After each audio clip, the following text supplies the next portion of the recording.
ओम नमः शिवाय। हर हर महादेव। आज की वीडियो में हम आपके सामने शनि प्रदोष व्रत कथा प्रस्तुत करने जा रहे हैं। उम्मीद करती हूँ कथा का पूरा फल लेने के लिए आप कथा को शुरू से लेकर अंत तक जरूर श्रवण करेंगे, क्योंकि कथा का पूरा फल हमें कथा को पूरा सुनने से ही मिलता है। आधा अधूरा छोड़ने से हम सिर्फ पाप के भागीदार बनते हैं। तो चलिए आज की इस कथा को हम शुरू करते हैं। ओम नमः शिवाय। हर हर महादेव। जिस प्रकार एकादशी व्रत में भगवान विष्णु की पूजा की जाती है, उसी प्रकार त्रयोदशी का व्रत अर्थात प्रदोष व्रत में भगवान शिव की पूजा की जाती है। जब त्रयोदशी का व्रत शनिवार के दिन आ जाए तो उस प्रदोष व्रत को शनि प्रदोष व्रत कहा जाता है। शनि न्याय, देव अधिपति और कर्म फलदाता है और शिव नई रचना के प्रेरक और संहारक हैं। क्योंकि भगवान शिव शनिदेव जी के इष्ट देवता हैं। मूल रूप से शनि प्रदोष व्रत को करने से भगवान शनिदेव और भगवान शिव पार्वती का आशीर्वाद मिलता है। वैसे ये व्रत एक त्योहार की तरह भी मनाया जाता है। यदि इस दिन पुष्य नक्षत्र योग के समय शनिदेव की पूजा की जाए तो व्यक्ति को भगवान शनिदेव की विशेष कृपा प्राप्त होती है तथा शनि ग्रह के कारण जीवन में आने वाली समस्याओं का निवारण होता है। इस व्रत का पारण अगले दिन जल चढ़ाने से होता है। जिन जातकों पर शनि की महादशा साढ़े साती या ढैया चल रही हो तो उन्हें शनि प्रदोष व्रत करने से बहुत राहत मिलती है। यदि किसी जातक की जन्म कुंडली में शनि ग्रह का अशुभ प्रभाव हो तो उन्हें शनि प्रदोष व्रत अवश्य करना चाहिए। शनि प्रदोष के दिन पंचाक्षरी मंत्र ओम नमः शिवाय तथा शनि के बीज मंत्र ओम प्राम प्रीम प्रोम सह शनिश्चराय नमः का जाप करें।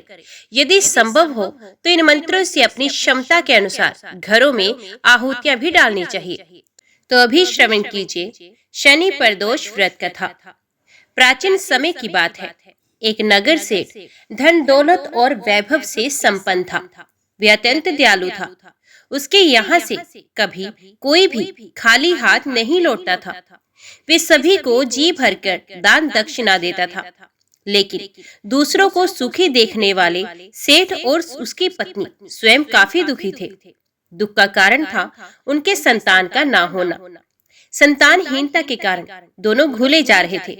एक दिन उन्होंने तीर्थ यात्रा पर जाने का निश्चय किया और अपने काम काज सेवकों को सौंपकर चल पड़े। अभी वे नगर के बाहर ही निकले थे कि उन्हें एक विशाल वृक्ष के नीचे समाधि लगाए एक तेजस्वी साधु दिखाई पड़े। दोनों ने सोचा कि साधु महाराज से आशीर्वाद लेकर आगे की यात्रा शुरू की जाए। पति पत्नी दोनों समाधि लीन साधु के सामने हाथ जोड़कर बैठ गए और समाधि टूटने की प्रतीक्षा करने लगे। सुबह से शाम और फिर रात हो गई, लेकिन साधु की समाधि नहीं टूटी। मगर सेठ पति पत्नी धैर्य पूर्वक हाथ जोड़े पूर्वक बैठे रहे। अंततः अगले दिन प्रातःकाल साधु समाधि से उठे। सेठ पति पत्नी को देख वे मंद मंद मुस्कुराए और आशीर्वाद स्वरूप हाथ उठाकर बोले, मैं तुम्हारे अंतर मन की कथा भांप गया हूँ।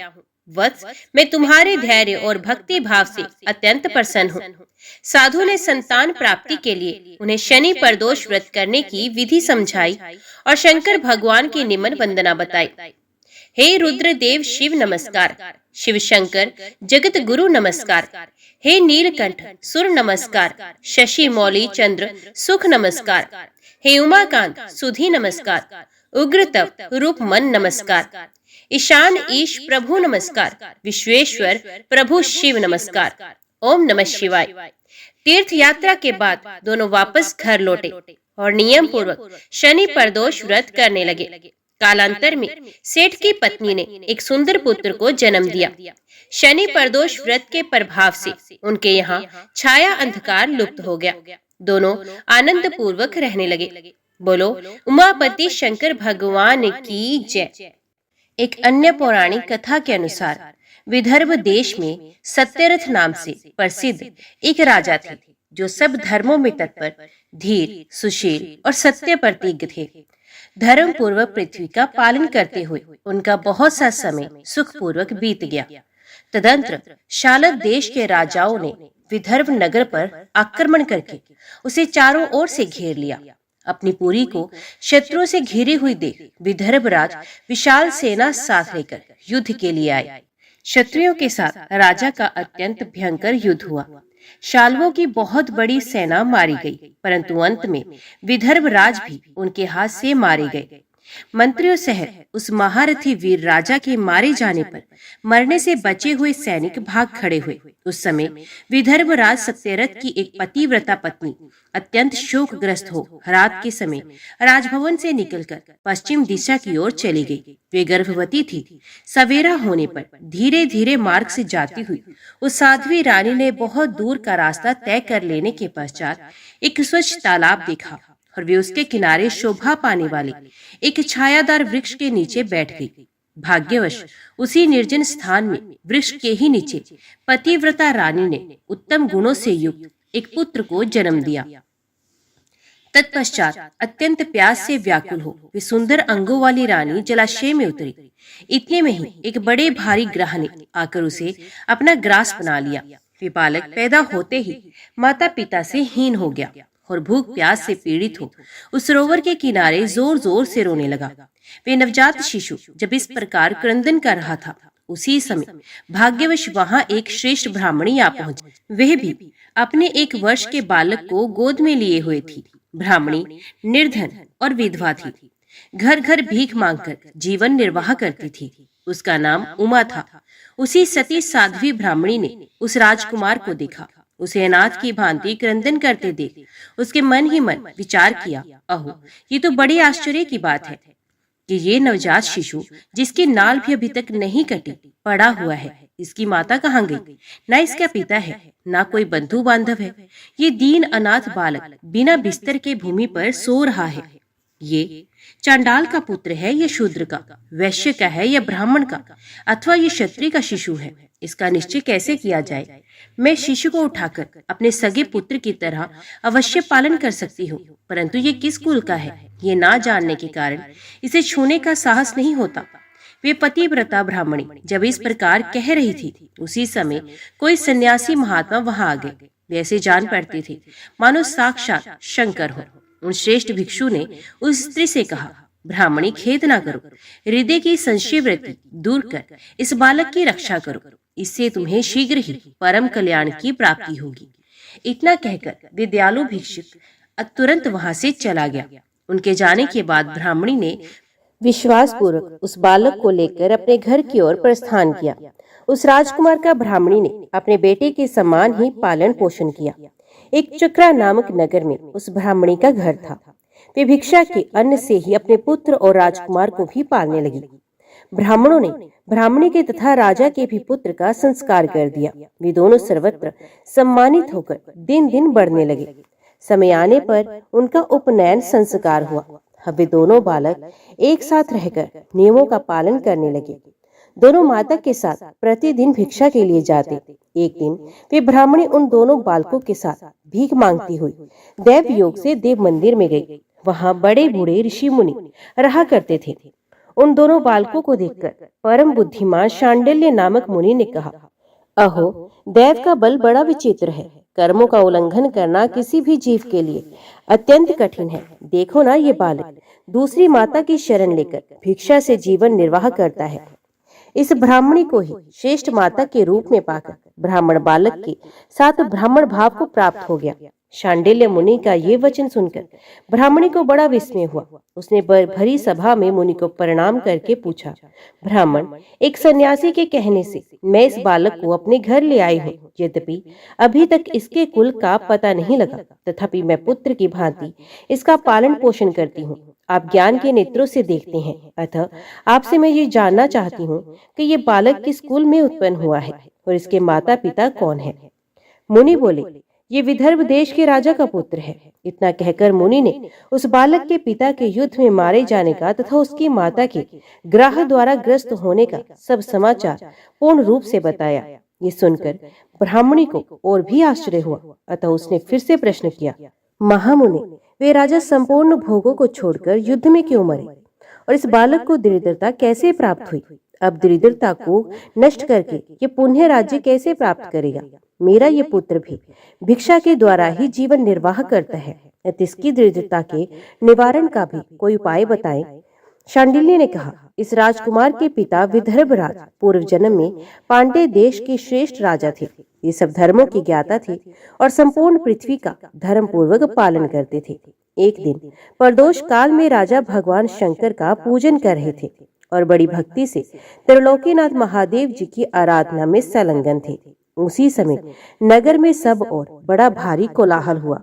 उस उत्कट शब्द को सुनकर राजा ने बीच में ही भगवान शंकर की पूजा छोड़ दी और नगर में शोक फैलने की आशंका से राजभवन से बाहर आ गए। इसी समय राजा का महाबली मंत्री शत्रु को पकड़कर उनके समीप ले आया।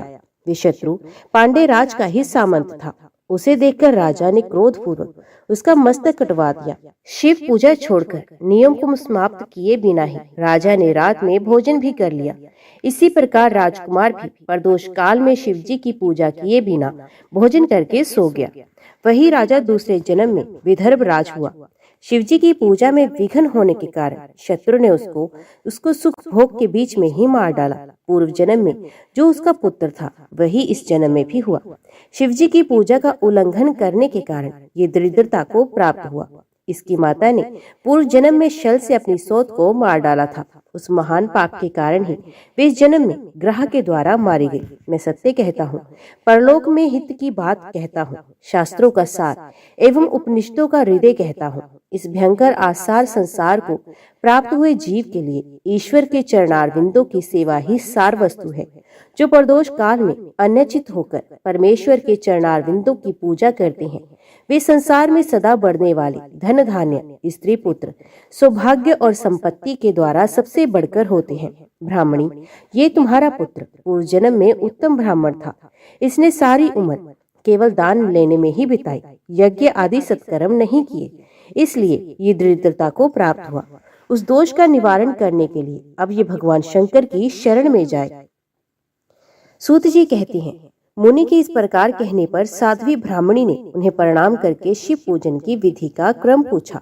शांडिल्य बोले, दोनों पक्षों की त्रयोदशी को मनुष्य जब निराहार रहे तब सूर्यास्त से 3 घड़ी पहले स्नान करे, फिर श्वेत वस्त्र धारण करके धीर पुरुष संध्या और जप आदि नित्य क्रम की विधि पूरी करके मौन होकर शास्त्र विधि का पालन करते हुए भगवान शिव की पूजा आरंभ करे। भगवत विग्रह के आगे की भूमि को नए निकाले हुए शुद्ध जल से भली भांति लीप पोत कर सुंदर मंडल बनाए। धोत वस्त्र आदि के द्वारा उस मंडल को सब ओर से घेर दे। ऊपर से चंदोवा आदि लगाकर फल फूल और नवीन अंकुर से उसको सजाए। मंडल के मध्य की भूमि में 5 रंगों से युक्त विचित्र कमल अंकित करके उसी पर सुस्थिर एवं उत्तम आसन बिछाकर बैठ जाए और हृदय में भक्ति भाव से युक्त हो पूजा की सब सामग्री एकत्रित करे। फिर पवित्र भाव से शास्त्रोक्त मंत्रों द्वारा देवपीठ को आमंत्रित करे। तत्पश्चात क्रमश आत्म शुद्धि और भूत शुद्धि आदि करके 3 प्राणायाम करे। उसके बाद बिंदु युक्त बीज अक्षरों के द्वारा विधि पूर्वक मात्र का न्यास करे। तदंतर परादेवता का ध्यान करके मात्र कन्यास की विधि पूरी करे। फिर परम शिव का ध्यान करके पीठ के वाम भाग में गुरु को प्रणाम करे। दक्षिण भाग में गणेश जी को मस्तक झुकाए। दोनों अंश दोनों उरुओं में धर्म आदि का न्यास करे। नाभि तथा पार्श्व भागों में अधर्म आदि का न्यास करे। तत्पश्चात हृदय में अनंत आदि का न्यास करके देव पीठ पर मंत्र का न्यास करे। आधार शक्ति से लेकर ज्ञानात्मक का क्रमश न्यास करके हृदय में एक कमल की भली भांति भावना करे। वे कमल 9 शक्तियों से युक्त एवं परम सुंदर हो। उसी कमल की कर्णिका में कोटि कोटि चंद्रमाओं के समान प्रकाशमान उमापति भगवान शिव का ध्यान करे। भगवान के 3 नेत्र हैं। मस्तक पर चंद्रमा का मुकुट शोभा पाता है। जटाजूट कुछ पीला हो गया है। उस पर रतन जटित किरीट सुशोभित है। उनके कंठ में नील चिन्ह है और अंग अंग से उदारता सूचित होती है। सर्पों के हार से उनकी बड़ी शोभा हो रही है। उनके एक हाथ में वरद और दूसरे में अभय की मुद्रा है। वे फरसा धारण करते हैं। उन्होंने नाग का कंकण, केयूर, अंग तथा मुद्रिका धारण कर रखी है। वे व्याघ्र चर्म पहने हुए रत्न में सिंहासन पर विराजमान है। उनके वाम भाग में गिरिराज नंदिनी उमा देवी का चिंतन करें। इस प्रकार महादेव जी की तथा गिरिजा देवी का ध्यान करके क्रमश गंध आदि से उनकी मानसिक पूजा करें। 5 वैदिक मंत्रों से गंध आदि द्वारा पूर्वोक्त 5 स्थानों में अथवा हृदय में पूजा करें। फिर मूल मंत्र से 3 बार हृदय में ही पुष्पांजलि दें। उसके बाद सिंहासन पर महादेव जी का पुण्य पूजन प्रारंभ करें। पूजा के आरंभ में एकाग्रचित होकर संकल्प पढ़ें। तदंतर हाथ जोड़कर मन ही मन भगवान शिव का ध्यान एवं आवाहन करें। हे भगवान शंकर, आप ऋण, पातक, दुर्भाग्य और दरिद्रता आदि की निवृत्ति के लिए तथा संपूर्ण पापों का नाश करने के लिए मुझ पर प्रसन्न होइए। मैं दुख और शोक की आग में जल रहा हूँ, संसार भय से पीड़ित हूँ, अनेक प्रकार के रोगों से व्याकुल और दीन हूँ। वृषभ वाहन, मेरी रक्षा कीजिए। देव देवेश्वर, सबको निर्भय कर देने वाले महादेव जी, आप यहाँ पधारिए और मेरी की हुई इस पूजा को पार्वती जी के साथ ग्रहण कीजिए। इस प्रकार संकल्प और आवाहन करके पूजा आरंभ करनी चाहिए। तत्पश्चात मनुष्य एकाग्रचित हो रुद्र सूक्त का पाठ करते हुए वहां स्थापित किए हुए शंख के जल से और पंचामृत से महादेव जी का अभिषेक करके भांति भांति के मंत्रों से आसन आदि उपचारों को समर्पित करें। भावना द्वारा दिव्य वस्त्रों से विभूषित स्वर्ण सिंहासन की कल्पना करें और उसी पर भगवान को विराजमान करके अष्ट गुण युक्त अर्घ्य और पादम निवेदन करें। फिर शुद्ध जल से आचमन कराकर मधु पर्क दे। उसके बाद पुण्य आचमन के लिए जल देकर मंत्रोच्चारण पूर्वक स्नान कराए। फिर यज्ञोपवीत वस्त्र और आभूषण अर्पण करे। परम पवित्र अष्टांग युक्त चंदन चढ़ाए। बिल्व मदार, लाल कमल, धतूर, कनेर, सनई का फूल, चमेली, कुशा, अपामार, तुलसी, जूही, चंपा, भटकटैया और करवीर के फूलों में से जितने मिल जाए उन सबको शिव उपासक भगवान शिव पर चढ़ाए। इनके अतिरिक्त भी नाना प्रकार के सुगंधित पुष्प निवेदन करें। तत्पश्चात लाल चंदन से उत्पन्न धूप और निर्मल दीप समर्पित करें। उसके बाद हाथ धोकर घी, नमकीन और साग, मिठाई, पुआ, शक्कर तथा गुड़ के बने हुए पदार्थ एवं खीर का नैवेद्य भोग लगाए। मधु, दही और जल भी अर्पण करें। उस खीर का ही मंत्रों द्वारा प्रज्वलित की हुई अग्नि में हवन करें। ये होम शास्त्रोक्त विधि से आचार्य के कथनानुसार संपन्न करना चाहिए। भगवान शंकर को नैवेद्य देकर मुख शुद्धि के लिए उत्तम तांबूल अर्पण करें। धूप, आरती, सुंदर शस्त्र, उत्तम दर्पण को वैदिक तांत्रिक मंत्रों द्वारा विधि पूर्वक समर्पित करें। यदि ये सब करने में अपने में शक्ति ना हो, अधिक धन का अभाव हो, तो अपने पास जितना धन हो उसी के अनुसार भगवान की पूजा करें। गौरीपति भगवान शंकर भक्ति पूर्वक भेंट किए हुए पुष्प मात्र से भी संतुष्ट हो जाते हैं। तदंतर स्तोत्रों द्वारा स्तुति करके भगवान को साष्टांग प्रणाम करें। फिर परिक्रमा करके पूजा समर्पित करने के पश्चात विधि पूर्वक श्री गिरजापति की प्रार्थना करें। देव जगन्नाथ आपकी जय हो, सनातन शंकर आपकी जय हो, संपूर्ण देवताओं के अधीश्वर आपकी जय हो, सर्वदेव पूजित आपकी जय हो, सर्वगुणतीत आपकी जय हो, सबको वर देने वाले प्रभु आपकी जय हो, नित्य आधार रहित अविनाशी विशंभर आपकी जय हो, आपकी जय हो, संपूर्ण विश्व के लिए एकमात्र जानने योग्य महेश्वर आपकी जय हो, नागराज वासुकी को आभूषण के रूप में धारण करने वाले प्रभु आपकी जय हो, गौरीपति आपकी जय हो, चंद्रशेखर शंभु आपकी जय हो, कोटि सूर्य के समान तेजस्वी शिव आपकी जय हो, अनंत गुणों के आश्रय आपकी जय हो, भयंकर नेत्रों वाले इंद्र आपकी जय हो, अचिंत्य निरंजन आपकी जय हो, नाथ दया सिंधु आपकी जय हो, भक्तों की पीड़ा का नाश करने वाले प्रभु आपकी जय हो, दुष्ट संसार सागर से पार उतारने वाले परमेश्वर आपकी जय हो, महादेव मैं संसार के दुखों से पीड़ित एवं खिन्न हूँ, मुझ पर प्रसन्न होइए। परमेश्वर समस्त पापों के भय का अपहरण करके मेरी रक्षा कीजिए। मैं महान दरिद्र के समुद्र में डूबा हुआ हूँ, बड़े बड़े पापों ने मुझे आक्रांत कर लिया है। मैं महान शोक से नष्ट और बड़े बड़े रोगों से व्याकुल हूँ, सब ओर से ऋण के भार से लदा हुआ हूँ, पाप कर्मों की आग में जल रहा हूँ और ग्रहों से पीड़ित हो रहा हूँ। शंकर मुझ पर प्रसन्न होइए। निर्धन मनुष्य इस प्रकार पूजा के अंत में भगवान गिरजापति की प्रार्थना करे। राजा को इस प्रकार भगवान शंकर की प्रार्थना करनी चाहिए, हे शंकर जी, आपके प्रसाद से मेरे सदा आनंद रहे, मेरे राज्य में लुटेरे ना रहे, सब लोग निरापद होकर रहे, पृथ्वी पर अकाल महामारी आदि के संताप शांत हो जाए, सबकी खेती धन धान्य से समृद्ध हो, संपूर्ण दिशाओं में सुख का साम्राज्य छा जाए। इस प्रकार प्रदोष व्रत के दिन गिरजापति भगवान शंकर की आराधना करें, ब्राह्मणों को भोजन कराएं और उन्हें दक्षिणा देकर संतुष्ट करें। इस प्रकार मैंने सब पापों का नाश और सब प्रकार की दरिद्रता का निवारण तथा समस्त मनोवांछित वस्तुओं का दान करने वाले शिव पूजा का वर्णन किया। ये शिव की पूजा शिव जी के द्रव्य का हरण करने के पाप को छोड़कर शेष सभी महापातकों और उपपातकों के महान समुदाय का नाश करती है।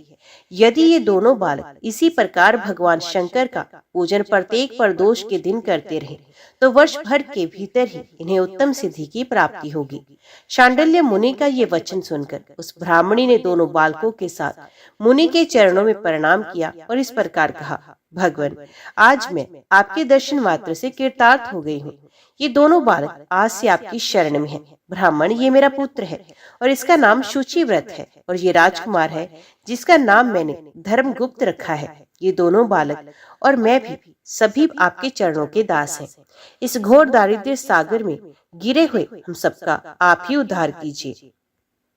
इस प्रकार शरण में आई हुई ब्राह्मणी को अमृत के समान मधुर वचनों द्वारा आश्वासन देकर मुनि ने उसके दोनों बालकों को भगवान शंकर के आराधन की मंत्र विद्या का उपदेश दिया। तत्पश्चात दोनों बालक और ब्राह्मणी मुनि की आज्ञा ले वहां से चले गए। मुनिवर के उपदेश अनुसार दोनों बालक प्रत्येक प्रदोष व्रत के दिन पार्वती वल्लभ शिव की आराधना करने लगे। इस प्रकार शिव पूजा करते हुए द्विज कुमार और राजकुमार के 4 महीने सुखपूर्वक बीत गए। एक दिन द्विज कुमार राजकुमार को साथ लिए बिना ही नदी के तट पर स्नान करने के लिए चला गया और वहां मौज से देर तक इधर उधर घूमता रहा। वहां झरने के जल के आघात से खाई की भूमि कट जाने से उसमें गड़ा हुआ एक बड़ा भारी खजाने का कलश चमक रहा था, जिस पर ब्राह्मण कुमार की दृष्टि पड़ी। उसे देखकर वे सहसा हर्ष और कौतूहल में भरकर उसके समीप गया और उसे देवता के प्रसाद से प्राप्त हुआ मानकर सर पर लेकर घर को चल दिया तथा घर के भीतर उस घड़े को रखकर माता से कहा, माँ, ये भगवान शंकर का प्रसाद तो देखो। उन्होंने दया करके घड़े के रूप में ये खजाना दिखला दिया। तब उस पतिव्रता ब्राह्मणी ने राजकुमार को भी बुलाकर कहा, पुत्रो, इस खजाने के घड़े को तुम दोनों आपस में बराबर बराबर बांट लो। माता की बात सुनकर ब्राह्मण के पुत्र को प्रसन्नता हुई, किंतु राजपुत्र ने उससे कहा, माँ, ये तुम्हारे ही पुत्र के पुण्य से प्राप्त हुआ है, अतः मैं इस खजाने को बांटकर लेना नहीं चाहता। अपने पुण्य से प्राप्त हुए खजाने का ये स्वयं ही उपभोग करे, वे ही भगवान शंकर मुझ पर भी कृपा करेंगे। इस प्रकार प्रसन्नता पूर्वक भगवान शंकर की पूजा करते हुए उन दोनों कुमारों का उसी घर में 1 वर्ष व्यतीत हो गया। एक दिन राजकुमार उस ब्राह्मण कुमार के साथ वसंत ऋतु में वन में भ्रमण करने के लिए गया। कुछ दूर जाने पर उन्होंने सैकड़ों गंधर्व कन्याओं को परस्पर क्रीड़ा करते देखा। उन्हें देखकर ब्राह्मण कुमार ने दूर से ही राजकुमार से कहा, यहाँ से आगे जाना उचित नहीं, क्योंकि उधर स्त्रियां विहार कर रही हैं। स्वच्छ अंतःकरण वाले विद्वान पुरुष स्त्रियों का सामीप्य त्याग देते हैं। ये रमणियां छल करने वाली तथा वाणी द्वारा अनुनय विनय करने में कुशल हैं। ये पुरुषों को अपनी दृष्टि मात्र से मोहित कर लेती हैं। इसलिए अपने धर्म में तत्पर ब्रह्मचारी कभी स्त्रियों के समीप जाकर उनके साथ वार्तालाप न करे। ऐसा कहकर ब्राह्मण कुमार लौट पड़ा और दूर जाकर खड़ा हो गया, किंतु राजकुमार अकेला ही निर्भय होकर स्त्रियों की उस क्रीड़ा स्थली की ओर चला गया। उन गंधर्व कन्याओं में से एक ने राजकुमार को आते देखा और मन ही मन कुछ विचार किया और सखियों से कहा, सखियों, यहाँ से थोड़ी ही दूर पर एक उत्तम वन है, जहाँ विचित्र चंपा, अशोक, पुन्नाग और वकुल आदि वृक्ष खिले हैं। वहां जाकर तुम सब लोग फूल तोड़ो, तब तक मैं यहीं बैठी हूँ। तुम फूलों का संग्रह करके उन्हें यहाँ आ जाना। उसके इस प्रकार आदेश देने पर सखिया वन के भीतर चली गई और वे गंधर्व कन्या राजकुमार पर दृष्टि लगाए वहीं खड़ी रही। उसे देखकर राजकुमार कामदेव के बाणों से पीड़ित हो गया। गंधर्व कन्या ने अपने पास आए हुए राजकुमार को बैठने के लिए कोमल पल्लवों का आसन दिया और पूछा, कमल नयन, तुम कौन हो, किस देश से यहाँ आए हो और किसके पुत्र हो? इस प्रकार पूछने पर राजकुमार ने अपना पूरा परिचय बतलाया। मैं विदर्भराज का पुत्र हूँ। मेरे माता पिता बचपन में ही मर गए। शत्रुओं ने मेरे राज्य पर अधिकार जमा लिया और मैं दूसरे के राज्य में गुजारा करता हूँ। ये सारी बातें सुनकर राजकुमार ने उस गंधर्व कन्या से पूछा, सुंदरी तुम कौन हो, यहाँ तुम्हारा क्या कार्य है और तुम किसकी पुत्री हो? उनके इस प्रकार पूछने पर कन्या ने कहा, महाराज कुमार, एक द्रविक नामक गंधर्व है जो समस्त गंधर्व कुल के अगुआ माने जाते हैं। मैं उन्हीं की पुत्री हूँ। मेरा नाम अंशुमति है। सब सखियों को छोड़कर मैं यहाँ अकेली हूँ। मैं तुम्हारी अभिलाषा जानती हूँ। तुम्हारा मन मुझ में आसक्त हो गया है। इसी प्रकार देव ने मेरे मन में भी तुम्हारे लिए उत्कंठा भर दी है। अब हम दोनों का स्नेह कभी भंग नहीं होना चाहिए। ऐसा कहकर गंधर्व कुमारी ने शीघ्र ही अपने गले से मोती का हार निकालकर प्रेम पूर्वक राजकुमार को भेंट किया। उस अद्भुत हार को देखकर राजकुमार ने पूछा, भीरू, मैं एक बात कहता हूँ, मैं राज्यहीन और निर्धन हूँ। तुम मेरी प्रिया कैसे होना चाहती हो? मूर्ख स्त्री की भांति पिता की आज्ञा का उल्लंघन करके अपनी इच्छा के अनुसार आचरण क्यों करती हो? ये सुनकर गंधर्व कन्या ने कहा, प्रियतम, आपका कहना बिल्कुल ठीक है। मैं पिता की आज्ञा के विरुद्ध नहीं आऊंगी। आप इस समय घर को पधारे और परसों प्रातः काल पुण्य यही दर्शन दें। आपसे कुछ हमारा कार्य है। इतना कहकर वे गंधर्व कन्या अपनी सखियों के आ जाने से उनके साथ चली गई और राजकुमार भी हर्षपूर्वक ब्राह्मण कुमार के समीप लौट आया। उसने द्विज पुत्र से सब बातें बताई और उसके साथ घर को प्रस्थान किया। वहां पतिव्रता ब्राह्मणी को भी ये शुभ समाचार सुनाकर राजकुमार ने प्रसन्न किया तथा पूर्व निश्चित समय आने पर वे पुण्य द्विज पुत्र के साथ वन में गए।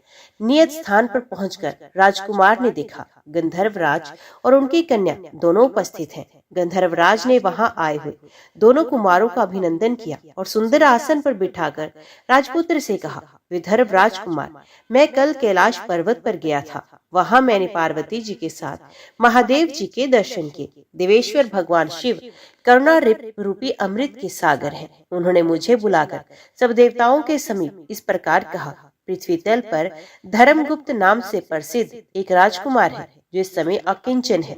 उसका राज्य छिन गया है। शत्रुओं ने उसके देश को अपने अधिकार में कर लिया है। अब वे बालक अपने गुरु की आज्ञा से सदा मेरी आराधना में संलग्न रहता है। उसी के प्रभाव से आज उसके समस्त पितर मेरे स्वरूप को प्राप्त हो गए हैं। गंधर्व श्रेष्ठ, तुम भी उस राजकुमार की सहायता करो। अब वे शत्रु को मारकर अपने राज्य सिंहासन पर आसीन हो जाएगा। महादेव जी के इस प्रकार आज्ञा देने पर मैं अपने घर को आया। यहाँ इस मेरी कन्या ने भी तुम्हारे लिए बहुत प्रार्थना की। ये सब परम दयालु भगवान शिव की प्रेरणा से ही हो रहा है। ऐसा समझकर मैं इस कन्या को साथ लेकर आया हूँ। अतः अपनी पुत्री अंशुमति को मैं तुम्हें पत्नी रूप में देता हूँ और भगवान शिव जी की आज्ञा से शत्रु को मारकर तुम्हें तुम्हारे राज्य पर बिठाऊंगा। अपने उस नगर में तुम अपनी इस धर्म पत्नी के साथ 10,000 वर्षों तक मनोवांछित सुख होकर अंत में भगवान शिव के लोक में जाओगे और वहां भी मेरी ये कन्या तुम्हारी ही सेवा में प्रस्तुत रहेगी। इस प्रकार कहकर गंधर्वराज ने उसी वन में राजकुमार के साथ अपनी पुत्री का विवाह कर दिया और दहेज में परम उज्जवल रतन भार भेंट किए। चंद्रमा के समान चमकीली चूड़ामणि तथा दमकते हुए मोतियों के मनोहर हार दिए। दिव्य आभूषण, वस्त्र, स्वर्ण के बने हुए बहुत से सामान, 10,000 हाथी, 1,00,000 नीले घोड़े और हजारों सोने के बड़े बड़े रथ प्रदान किए। अंत में एक दिव्य रथ, इंद्र के धनुष के समान विशाल धनुष, सहस्त्रों अस्त्र शस्त्र, अक्षय बाणों से भरे हुए 2 तरकस, अभेद्य स्वर्ण में कवच तथा शत्रुओं का संहार करने वाली शक्ति समर्पित की। अपनी पुत्री की सेवा के लिए गंधर्वराज ने प्रसन्नचित होकर 5,000 दासियां दी। इतना ही नहीं, राजकुमार की सहायता के लिए उन्होंने अत्यंत उग्र गंधर्वों की चतुरंगणी सेना भी भेंट की। इस प्रकार परम उत्तम संपत्ति को पाकर राजकुमार अपनी मनोवांछित पत्नी के साथ बहुत प्रसन्न हुए। पुत्री का विवाह कराकर गंधर्वराज स्वर्गलोक में चले गए। धर्मगुप्त विवाह के अनंतर गंधर्वों की सेना के साथ अपने नगर को गए और वहां उन्होंने शत्रु सेना का संहार करके राजधानी में प्रवेश किया। तत्पश्चात श्रेष्ठ ब्राह्मणों और मंत्रियों ने मिलकर राजकुमार का अभिषेक किया और वे रत्नमय सिंहासन पर आरूढ़ होकर अकंटक राज्य का उपभोग करने लगे। जिस ब्राह्मण पत्नी ने उनका अपने पुत्र की भांति पालन किया था, वही उनकी माता हुई। वे द्विज कुमार ही भाई हुआ और गंधर्व राजपुत्री अंशुमति महारानी के पद पर प्रतिष्ठित हुई। भगवान शंकर की आराधना करके धर्मगुप्त विदर्भ देश के राजा हो गए। इसी प्रकार दूसरे लोग भी प्रदोष व्रत के दिन गिरजापति की आराधना करके मनोवांछित कामनाओं की प्राप्त कर लेते हैं और देहवासान होने पर परम गति को प्राप्त होते हैं। सूत जी कहते हैं, जो प्रदोष व्रत के परम अद्भुत पुण्य में महात्म्य को उस व्रत के दिन शिव पूजन के पश्चात एकाग्रचित होकर सुनता अथवा पढ़ता है, उसे 100 जन्मों तक कभी दरिद्रता नहीं होती और अंत में वे ज्ञान के ऐश्वर्य से युक्त हो भगवान शंकर के परम धाम को प्राप्त होता है। सूत जी कहते हैं, उज्जैनी में चंद्रसेन नामक एक राजा थे। वे उसी नगर में निवास करने वाले भगवान महाकाल का पूजन करते थे। शिव के पार्षदों में अग्रगण्य तथा अमंगलों को जीतने वाले विश्व वंदित मणिभद्र जी राजा चंद्रसेन के सखा हो गए थे। उन्होंने राजा पर प्रसन्न होकर एक समय उन्हें दिव्य चिंतामणि प्रदान की, जो कौस्तुभ मणि तथा सूर्य के समान देदीप्यमान थी।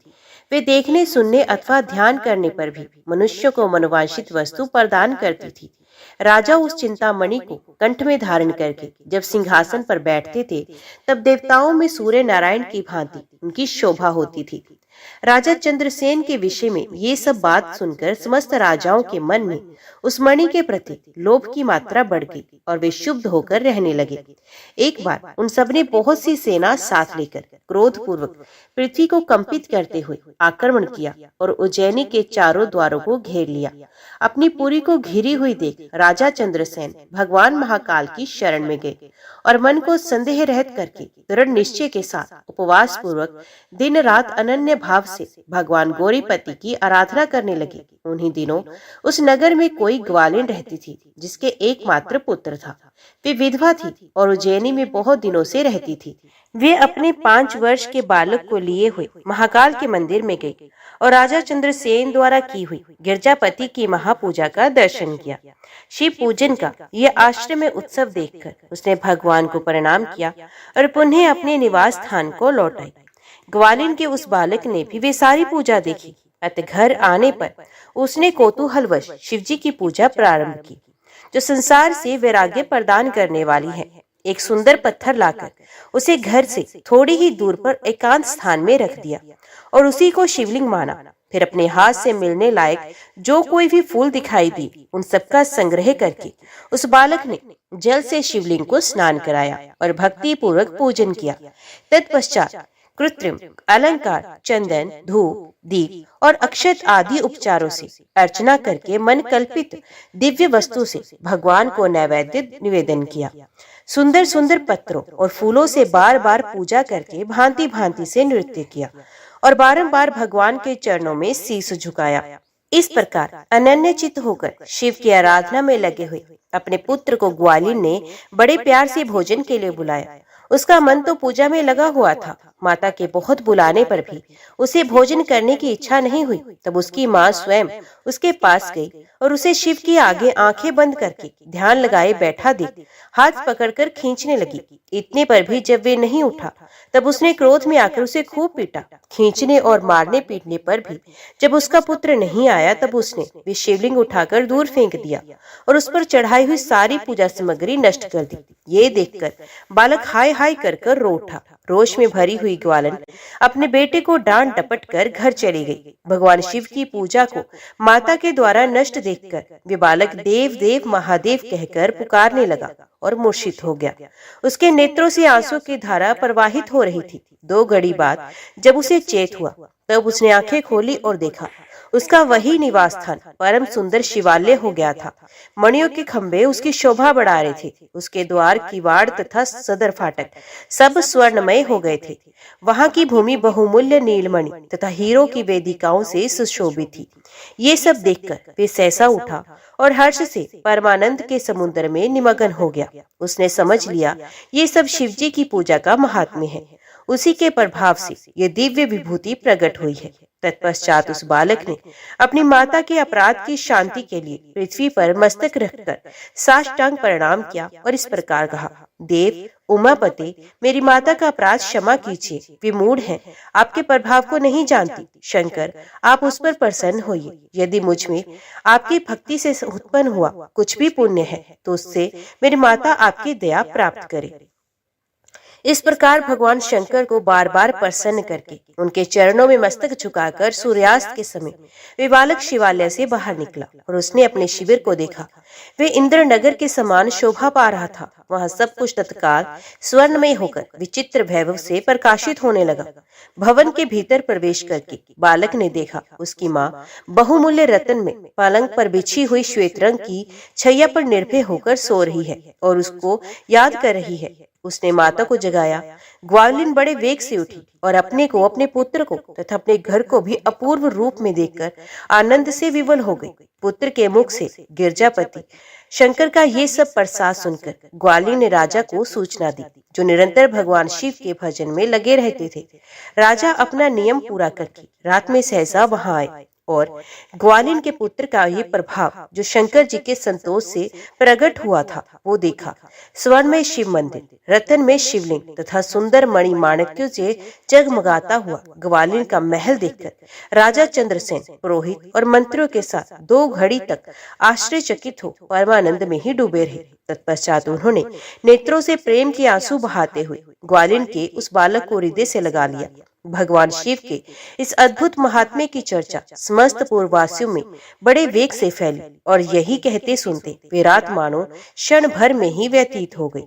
युद्ध के लिए आए हुए और नगर को चारों ओर से घेर कर खड़े हुए राजाओं ने भी प्रातःकाल दूतों के मुख से ये परम अद्भुत समाचार सुना। सुनते ही उनके मन से वैर भाव निकल गया। उन्होंने सहसा हथियार डाल दिए और चकित होकर महाराज चंद्रसेन की आज्ञा से नगर में प्रवेश किया। उस रमणीय नगरी में प्रवेश करके भगवान महाकाल को प्रणाम करने के पश्चात सब राजा उस ग्वालिन के घर गए।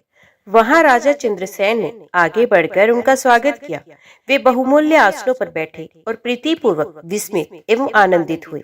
गोप बालक पर कृपा करने के लिए स्वयं प्रकट हुए शिवालय और शिवलिंग का दर्शन करके सब राजाओं ने भगवान शिव को अपनी उत्तम बुद्धि समर्पित की, उनमें भक्ति पूर्वक मन लगाया। इसी समय सब देवताओं से पूजित परम तेजस्वी वानर राज हनुमान जी वहां प्रकट हुए। उनके आते ही सब राजाओं ने बड़े वेग से उठकर भक्ति भाव से विनीत हो उन्हें नमस्कार किया। तब हनुमान जी ने कहा, राजाओं, भगवान शिव की पूजा के सिवा देहधारियों के लिए दूसरी कोई गति नहीं है। ये बड़े सौभाग्य की बात है कि इस गोप बालक ने शनिवार को प्रदोष व्रत के दिन बिना मंत्र के भी शिव का पूजन करके उन्हें पा लिया है। शनिवार को प्रदोष व्रत समस्त देहधारियों के लिए दुर्लभ है। कृष्ण पक्ष आने पर तो वे और भी दुर्लभ है। गोपवंश की कीर्ति बढ़ाने वाला ये बालक संसार में सबसे अधिक पुण्यात्मा है। इसकी वंश परंपरा में 8वीं पीढ़ी में महायशस्वी नंद उत्पन्न होंगे, जिनके यहाँ साक्षात भगवान नारायण उनके पुत्र रूप में प्रकट हो श्री कृष्ण के नाम से प्रसिद्ध होंगे। आज से ये गोपाल नंदन संसार में श्रीकर नाम से विख्यात होगा। अंजनी नंदन हनुमान जी ऐसा कहकर उस गोप बालक को शिव उपासना के आचार व्यवहार का उपदेश थे वहां से अंतर्ध्यान हो गए। वे सब राजा हर्ष में भरकर महाराज चंद्रसेन की आज्ञा ले जैसे आए थे वैसे ही लौट गए। महातेजस्वी श्रीकर भी हनुमान जी का उपदेश पाकर धर्मज्ञ ब्राह्मणों के साथ शंकर जी की आराधना करने लगे। समय अनुसार भक्त श्रीकर, गोप तथा राजा चंद्रसेन दोनों ने भक्ति पूर्वक शिव की आराधना करके परम पद प्राप्त किया। ये परम पवित्र उपाख्यान कहा गया है। ये गोपनीय रहस्य है, सुयश एवं पुण्य समृद्धि को बढ़ाने वाला है तथा गौरीपति भगवान शिव के चरणार बिंदों में भक्ति भाव की वृद्धि और पाप राशि का निवारण करने वाला है। ओम नमः शिवाय। हर हर महादेव। अभी श्रवण कीजिए गणेश जी की कथा। एक बुढ़िया थी, वे बहुत ही गरीब और दृष्टिहीन थी। उसके एक बेटा और बहू थे। वे बुढ़िया सदैव गणेश जी की पूजा किया करती थी। एक दिन गणेश जी प्रकट होकर उस बुढ़िया से बोले, बुढ़िया माँ, तू जो चाहे मांग ले। बुढ़िया बोली, मुझसे तो मांगना नहीं आता, कैसे और क्या मांगू। तब गणेश जी बोले, अपने बहू बेटे से पूछकर मांग ले। तब बुढ़िया ने अपने बेटे से कहा, गणेश जी कहते हैं तो कुछ मांग ले, बता मैं क्या मांगू। पुत्र ने कहा, माँ तू धन मांग ले। बहू से पूछा तो बहू ने कहा, नाती मांग ले। तब बुढ़िया ने सोचा, ये तो अपने अपने मतलब की बात ही कह रहे हैं। अतः उस बुढ़िया ने पड़ोसनों से पूछा, तो उन्होंने कहा, तू तो थोड़े दिन ही जिएगी, क्यों तू धन मांगे और क्यों तू नाती मांगे। तू तो अपनी आंखों की रोशनी मांग ले, जिससे तेरी जिंदगी आराम से कट जाए। इस पर बुढ़िया बोली, यदि आप प्रसन्न हैं तो मुझे 9 करोड़ की माया दे, निरोगी काया दे, अमर सुहाग दे, आंखों की रोशनी दे, नाती दे, पोते दे और सब परिवार को सुख दे और अंत में मोक्ष दे। ये सुनकर तब गणेश जी बोले, बुढ़िया माँ, तुमने तो हमें ठग ही लिया है। फिर भी जो तूने मांगा है वचन के अनुसार सब तुझे मिलेगा। और ये कहकर गणेश जी अंतर ध्यान हो गए। उधर बुढ़िया माँ ने जो कुछ मांगा वे सब कुछ मिल गया। हे गणेश जी महाराज, जैसे तुमने उस बुढ़िया माँ को दिया, सब कुछ दिया, वैसे ही सबको देना। बोलो गणपति भगवान की जय। आज की वीडियो में इतना ही। उम्मीद करती हूँ वीडियो आपको पसंद आई होगी। वीडियो पसंद आई हो तो वीडियो को लाइक और चैनल को सब्सक्राइब जरूर कीजिएगा।